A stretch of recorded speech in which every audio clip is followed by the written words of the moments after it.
انتقام خون حسین کے سلسلے میں جناب مختار نے امام سجاد علیہ السلام سے رابطہ کیوں نہیں کیا؟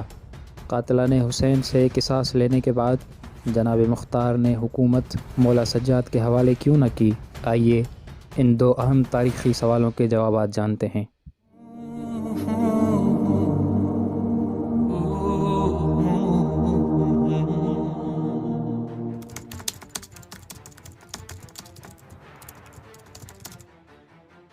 جناب مختار نے یہ عمل جان بوجھ کر انجام دیا تاکہ بنو امیہ کی ذہنیت امام سجاد کی طرف نہ جائے، کیونکہ آپ انتہائی کربناک اور عظیم مصائب سے گزر کر آئے تھے، لذا آپ کو مزید مشکلات میں ڈالنا اس ہدف کے خلاف تھا جس کے لیے جناب مختار کام کر رہے تھے۔ اس وقت کے حالات کے پیش نظر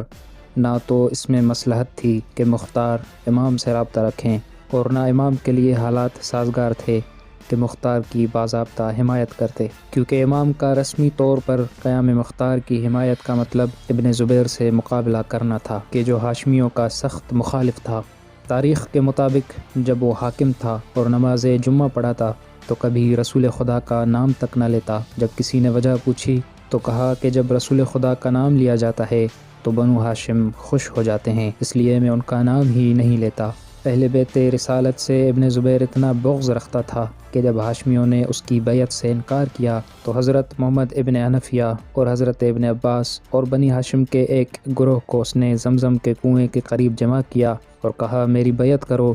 ورنہ تم سب کو یہیں جلا ڈالوں گا، اور اس نے اس منحوس ارادے سے لکڑیاں بھی منگوائیں، لیکن جناب مختار کی خفیہ فوج نے حملہ کر کے بنی ہاشم کو آزاد کیا۔ حتیٰ مولا کائنات علی ابن ابی طالب نے عبداللہ ابن زبیر کے بارے میں فرمایا کہ زبیر کے اسلام سے منحرف ہونے کی وجہ خود اس کا بیٹا عبداللہ تھا۔ ان تمام قرینوں سے یہ معلوم ہو گیا کہ جناب مختار کا براہ راست امام سے رابطہ خود اہل بیت کے لیے خطرناک ثابت ہو سکتا تھا، جبکہ جناب مختار نے جناب حنفیہ سے رابطہ رکھ کر بنو امیہ کو دھوکہ دیا، کیونکہ وہ جانتے تھے کہ محمد حنفیہ اپنی تمام تر عظمت و بلندی کے باوجود امام معصوم نہیں بلکہ خود امام سجاد کی امامت کے قائل اور مطیع ہیں، اس لیے شرعاً وہ قیام نہیں کر سکتے اور حکومت کے لیے کوئی خطرہ بھی نہیں بن سکتے۔ دوسری طرف عبداللہ ابن زبیر سے روابط رکھ کر جناب مختار نے بنو امیہ کی آنکھوں میں دھول جھونکی، ورنہ جناب مختار کا ابن زبیر سے کیا کام؟ یوں معاملات کے پس پردہ جناب مختار نے امام سجاد علیہ السلام کی حفاظت کی اور آپ علیہ السلام سے جناب حنفیہ کی وساطت سے رابطہ رکھا تاکہ آپ پر کوئی الزام نہ آئے اور قاتلان حسین اپنے بدترین انجام کو پہنچیں، اور ایسا ہی ہوا۔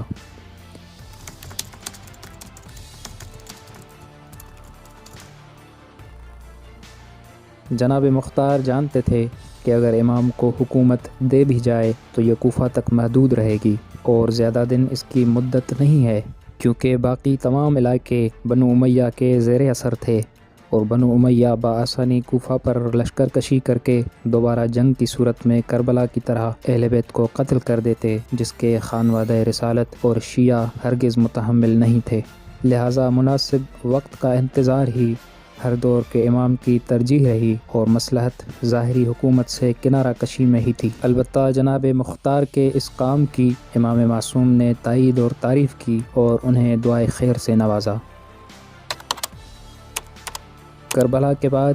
کئی قیام وجود میں آئے، لیکن تاریخ کے شواہد سے یہی معلوم ہوتا ہے کہ تمام قیاموں میں فقط قیام مختار ہی ایسا قیام تھا جو شیعی اور تائید معصوم کے ساتھ انجام پایا۔ جناب مختار ثقفی